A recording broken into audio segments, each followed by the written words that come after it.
الحمد للہ رب العالمین والصلاة والسلام علی رحمت للعالمین وعلی آلہ الطیبین الطاہرین واصحابہ الہادیین المہدیین واولیاء امتہ وعلماء ملتہ وعلی عباد اللہ الصالحین اجمعین اما بعد۔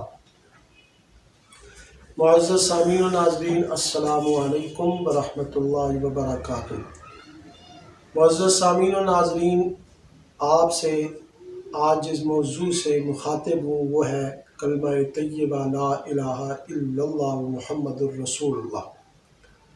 کلمہ طیبہ یہ ہمارے دین اسلام کی بنیاد ہے، نچوڑ ہے، اور یہ ہمارے دین اسلام کا خلاصہ ہے۔ ہمارے دین اسلام کی تمام تعلیمات، احکام اس کلمہ طیبہ کے ارد گرد گھومتے ہیں۔ اس کلمے کے دو جز ہیں، پہلا جز توحید پر اور دوسرا جز رسالت پر ہے۔ یہ دونوں جز قرآن کریم سے ثابت ہیں۔ پہلا جز سورۃ الصافات کی آیت نمبر 35 سے ثابت ہے۔ اللہ رب العزت نے ارشاد فرمایا، انہم کانوا اذا قیل لہم لا الہ الا اللہ یستکبرون۔ اور دوسرا جز سورۃ الفتح کی آخری آیت محمد الرسول اللہ سے ثابت ہے۔ لا الہ الا اللہ کا کلمہ یہ تمام کے تمام انبیاء کی بعثت کا مقصد تھا، آپ کی مرکزی تعلیم اور تبلیغ کا حصہ تھا۔ اس لیے جتنے بھی انبیاء کرام حضرت آدم صفی اللہ سے لے کر جناب محمد الرسول اللہ تک آئے، ان تمام کے تمام انبیاء کرام کے کلمے میں لا الہ الا اللہ یہ مشترک۔ حضرت آدم صفی اللہ، آپ کا کلمہ لا الہ الا اللہ آدم صفی اللہ۔ اسی طرح حضرت نوح علیہ السلام کا لا الہ الا اللہ نوح نجی اللہ، اور پھر لا الہ الا اللہ ابراہیم خلیل اللہ، لا الہ الا اللہ موسیٰ کلیم اللہ، لا الہ الا اللہ عیسیٰ روح اللہ، اور سب سے آخر میں میرے اور آپ کے پیارے نبی جناب محمد الرسول اللہ تشریف لائے۔ آپ کی امت کا کلمہ لا الہ الا اللہ محمد الرسول اللہ۔ معزز سامعین و ناظرین، ہمیں ہمارے والدین بچپن میں یہ کلمہ پڑھاتے ہیں۔ جب بہت چھوٹی عمر ہوتی ہے تو والدین سب سے پہلے یہی کلمہ ہمیں پڑھاتے ہیں، اور جب والدین نے ہمیں یہ کلمہ پڑھایا تو ساتھ ہی ہمیں دو میسج بھی دیے۔ دو میسج لا الہ الا اللہ کے اندر ہے، اور دو ہی میسج محمد الرسول اللہ کے اندر۔ لا الہ الا اللہ کے اندر جو دو میسج ہیں وہ یہ کہ اللہ وحدہ لا شریک ہے اور وہی عبادت کے لائق ہے، توحید اور عبادت صرف اللہ کے لیے۔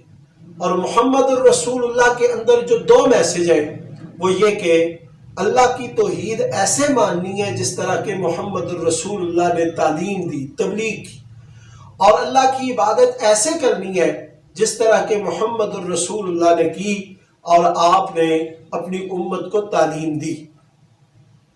نبی کریم صلی اللہ علیہ وسلم کی حدیث مبارکہ ہے، آپ نے فرمایا، مسلم شریف کتاب الجمعہ میں یہ حدیث ہے، نبی کریم صلی اللہ علیہ وسلم نے فرمایا، ان خیر الحدیث کتاب اللہ وخیر الہدی ہدی محمد، کہ بے شک بہترین بات وہ اللہ کی بات ہے، اللہ کی کتاب ہے قرآن کریم، اور بہترین طریقہ، بہترین سیرت وہ محمد الرسول اللہ صلی اللہ علیہ وسلم کی سیرت ہے، آپ کا طریقہ ہے۔ نبی مکرم علیہ الصلوۃ والسلام کی محبت یہ ہمارے دین اسلام کی بنیاد ہے، نچوڑ ہے، رمز قرآن، روح ایمان، جان دین، ہست حب رحمت للعالمین، کہ قرآن کریم کے اسرار و رموز ہو، یا کہ ایمان کی روح ہو، یا کہ دین کی جان ہو، وہ کیا ہے؟ وہ حب رحمت للعالمین ہے۔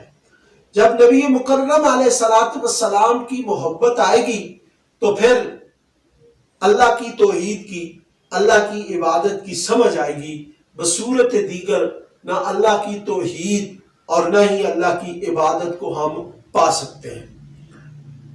یہ کلمہ طیبہ یہ کفر کو توڑتا ہے، یہ کفر کو نیست و نابود کرتا ہے اور اسلام سلامتی کے رستے کو کھولتا ہے، بخشش کے رستے کو کھولتا ہے اور اللہ کے ساتھ تعلق کو بڑھاتا ہے اور جنت میں لے کر جاتا ہے۔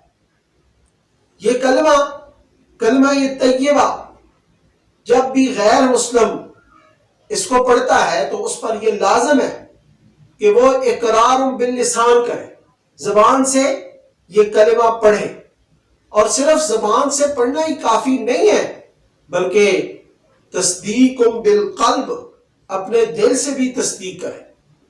اور اس کا یہ بھی اصول ہے کہ اپنے پہلے جو دین تھا جس پر وہ کاربند رہا اس کے باطل ہونے کا اعتراف اور اقرار کرے اور اس سے مکمل برات اور بیزاری کا اظہار کرے، تو پھر اس کا یہ کلمہ اللہ کی بارگاہ میں قبول اور منظور ہوگا۔ معزز سامعین و ناظرین، اس کلمے میں دو بڑے اہم نکتے ہیں جو اب میں آپ کے گوش گزار کر رہا ہوں۔ آپ دیکھیں کہ اس کلمے کے جو دو جز ہیں، پہلا توحید پر اور دوسرا رسالت پر ہے۔